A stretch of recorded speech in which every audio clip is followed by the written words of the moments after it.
दोस्तों, इंडिया ने टर्की को एक बहुत बड़ा जियोपॉलिटिकल झटका दिया है। असल में टर्की का जो वीक पॉइंट है, मतलब जहां उसको थोड़ा दर्द होता है, वो है साइप्रस, एक छोटा सा टापू। लेकिन इसका जियोपॉलिटिक्स पर असर बड़ा भारी है। यहाँ तक कि भविष्य में टर्की ने अगर कोई बड़ी हरकत की तो इसका खामियाजा उसको यहाँ भुगतना ही होगा। अब हुआ ये कि प्रधानमंत्री नरेंद्र मोदी ने साइप्रस का दौरा किया, यहाँ पहुंचे, उनके साथ एक बड़ा संदेश दिया कि हम साइप्रस का साथ देंगे। ये कोई छोटा स्टेटमेंट नहीं था, इसका मतलब साफ था। इंडिया ने तय किया हुआ है कि मुश्किल घड़ी में हम साइप्रस के साथ खड़े होंगे, भले ही इससे टर्की असहज क्यों ना रहे। यहाँ तक कि टर्की थोड़ा घबरा रहा होगा, क्योंकि इतने बड़े देश ने खुलकर साइप्रस का समर्थन किया है और इसका असर लंबे वक्त तक रहेगा। पीएम मोदी ने 3 देशों की यात्रा की, पहले साइप्रस, फिर क्रोएशिया, फिर G7 शिखर सम्मेलन के लिए कनाडा पहुंचे। यहाँ थोड़ा तनाव था, कनाडा ने इसका विरोध किया, उनके यहाँ खालिस्तान समर्थन वाले लोगों ने इसका विरोध किया था। यहाँ तक कि यहाँ हिंसा या तनाव होने की संभावना तय जताई जा रही थी। अब थोड़ा साइप्रस पर अधिक नजर डालते हैं। ये वही देश है जो एशिया, यूरोप, मध्य पूर्व सभी का चौराहा है। यहाँ पर टर्की ने एक बड़ा इलाका कब्जे में रखा हुआ है, उसको नाम दिया हुआ है नॉर्थ साइप्रस, पर कोई देश इसको मान्यता नहीं देता, यहाँ तक कि यूएन भी नहीं मानता। अब यहाँ पर लगभग 70 से 75% क्रिश्चियन हैं, जबकि 25 से 30% मुस्लिम, अधिकतर टर्किश मूल वाले उत्तरी हिस्से में रहते हैं। 1974 में टर्की ने यहाँ आक्रमण किया था, उसके बाद ये बंटवारा हुआ। अब इसका असर ये हुआ कि टर्की ने यूरोपीय संघ या शेंगन एरिया में घुसने की हर संभव प्रयास किया, लेकिन साइप्रस ने हर बार इसका विरोध किया। इसका मुख्य कारण ही था उनके साथ किया हुआ अन्याय। अब यहाँ पर एक नया कारक आया, इंडिया। प्रधानमंत्री मोदी ने यहाँ आकर साफ किया, हम एकजुट साइप्रस का समर्थन करते हैं, कोई नॉर्थ या साउथ नहीं है। इसका मतलब हुआ कि हम टर्की का साथ अब बिल्कुल नहीं देंगे। ये स्टैंड अमेरिका, चाइना, रूस, लगभग हर देश ने रखा हुआ है। मतलब अधिकतर देश एकजुट थे कि साइप्रस एक ही रहे, बटे नहीं। प्रधानमंत्री मोदी ने साइप्रस का दौरा किया और ये कोई छोटा मोटा इवेंट नहीं था, ये एक बड़ा स्टेटमेंट था टर्की की हरकतों पर, खासकर उनके अवैधानिक कब्जे जो उन्होंने साइप्रस में किया हुआ है। साइप्रस कोई साधारण देश नहीं है, इसका जियोपॉलिटिकल मतलब बहुत ज्यादा है। यहाँ पर गैस रिजर्व है, शिपिंग रूट्स हैं और इसका प्रभाव यूरोप, एशिया, अफ्रीका तीनों पर फैला हुआ है।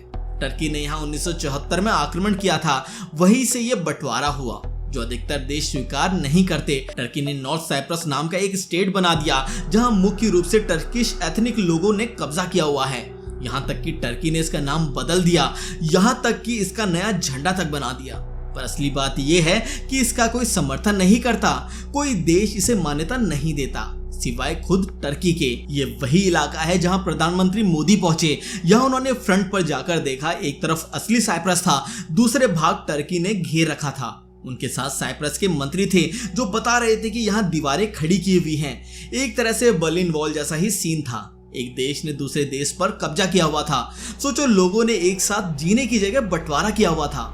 ये कोई साधारण परिस्थिति नहीं थी, इसका असर जियोपॉलिटिक्स पर ही नहीं, लोगों की जिंदगी पर भी पड़ा हुआ था। क्रिश्चियन अधिकतर साउथ साइप्रस में रहते हैं, जबकि मुस्लिम अधिकतर नॉर्थ साइप्रस में चले गए। इसका मतलब हुआ कि एक देश, एक कम्युनिटी, एक जीवन जीने वाली जगह 2 भागों में बंट गई थी। धर्म और राजनीति ने लोगों का जीवन बदल दिया था। अब यहाँ प्रधानमंत्री मोदी ने एक साफ संदेश दिया, इंडिया एकजुट साइप्रस का समर्थन करता है, कोई नॉर्थ या साउथ नहीं, एक ही साइप्रस होगा, वही असली होगा, वही अंतरराष्ट्रीय समर्थन पाएगा। यहाँ तक कि अमेरिका, रूस, चाइना, लगभग हर बड़ा देश इसका समर्थन करता आया है। कोई भी टर्की के साथ नहीं है। ये स्टैंड कोई छोटा मोटा नहीं था। इसका मतलब ये हुआ कि इंडिया ने साफ कह दिया, हम आंतरिक मामलों या भारी हस्तक्षेप पर चुपचाप नहीं रहने वाले।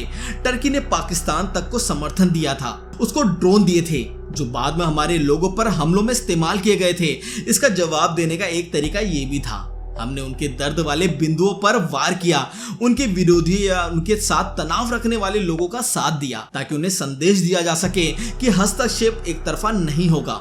भारत ने यहाँ तक इशारा किया कि हम साइप्रस को ब्रह्मोस तक बेचने या देने पर विचार कर रहे हैं, ताकि वो अपनी सुरक्षा खुद कर सके। इसका मतलब ये हुआ कि अगर कोई बाहरी खतरा आया, कोई उनके इलाके पर हमला करेगा, तो उनके पास इसका जवाब देने की क्षमता रहेगी। संक्षिप्त में कहे तो प्रधानमंत्री मोदी ने यहाँ एक अहम संदेश दिया, जैसा करोगे वैसा ही भरोगे। मतलब अगर टर्की ने पाकिस्तान या दूसरे देशों की मदद से हमें असंतुलित किया, अस्थिर किया, तो हम भी उनके दर्द वाले बिंदुओं पर वार करना जानते हैं। ये स्टैंड साफ था, सख्त था, लेकिन साथ ही राजनीतिक सूझबूझ से भरपूर भी था। हमने कोई आक्रामक रवैया नहीं अपनाया, शांति, एकजुटता और समर्थन पर जोर दिया। इसका फायदा ये होगा कि हम दोस्त अधिक बनाएंगे और दुश्मन कम। अब बात करते हैं क्रोएशिया और कनाडा की। प्रधानमंत्री मोदी ने साइप्रस के बाद क्रोएशिया का दौरा किया। क्रोएशिया कोई साधारण देश नहीं है, ये यूरोपियन यूनियन का सदस्य है, नाटो का हिस्सा है और इसका जियो स्ट्रेटेजिक स्थान भी बहुत अहम है। भारत ने क्रोएशिया के साथ संबंध सुधारने पर जोर दिया।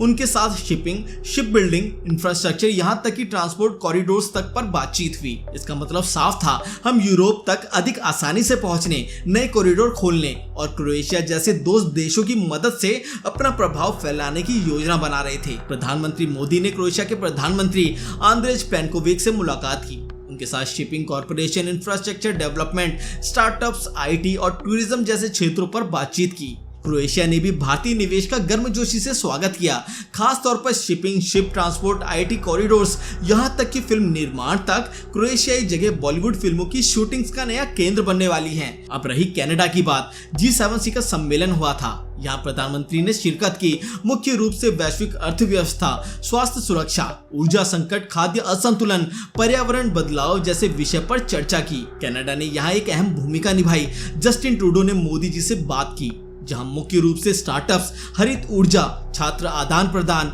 और निवेश पर चर्चा हुई। यहाँ तक कि ट्रूडो ने स्वीकार किया कि भारतीय मूल ने उनके देश की अर्थव्यवस्था, स्वास्थ्य प्रणाली, शैक्षिक संस्थाओं, यहाँ तक कि राजनीति तक में महत्वपूर्ण भूमिका अदा की है। ये एक साफ संदेश था कि G7 हो या कोई भी इंटरनेशनल मंच, अब ये एक तरफा आदेश देने या तय करने की जगह नहीं रही। इसका चेहरा अधिक बहुलवादी, अधिक समावेशी होगा, जहां हर देश की सुनवाई अधिक बराबरी पर रहेगी। प्रधानमंत्री मोदी के इस पूरे दौरे ने साफ किया कि इंडिया कोई छोटा खिलाड़ी नहीं है जो चुपचाप होकर दूसरे देशों की शर्तें माने।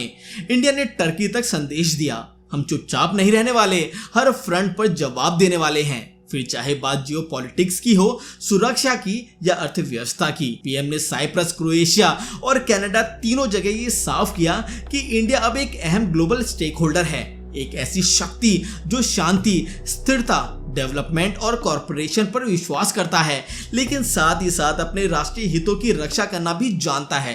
फिर चाहे टर्की ने पाकिस्तान को ड्रोन दिए हो या उसने भारतीय सुरक्षा पर असर डालने की कोशिश की, इसके जवाब में आया एक जवाब, हम अपने लोगों, अपनी संप्रभुता, अपने इंटरेस्ट की हर कीमत पर रक्षा करेंगे। इंडिया ने इसका तरीका हिंसा या टकराव नहीं रखा, बल्कि शांति, समर्थन, दोस्तियों और एक नए संबंध से किया। एक ऐसी नीति जो अधिकतर देशों ने स्वीकार की। यहाँ तक कि क्रोएशिया ने शिपिंग, इंफ्रास्ट्रक्चर, स्टार्टअप्स या आईटी कॉर्पोरेशन जैसे क्षेत्रों में साथ देने का प्रस्ताव रखा, जबकि कनाडा ने स्टूडेंट, स्टार्टअप्स और हरित ऊर्जा पर साथ काम किया। दुनिया भर ने देखा कि प्रधानमंत्री मोदी ने एक साथ तीनों देशों का दौरा किया, उनके साथ नए संबंध बनाए, पुरानी दोस्तियों को अधिक मजबूत किया और साथ ही एक साफ संदेश दिया, इंडिया हर परिस्थिति में शांत, सुरक्षा और समृद्धि की बात करता रहेगा, साथ ही साथ अपने राष्ट्रीय हितों की रक्षा भी करता रहेगा।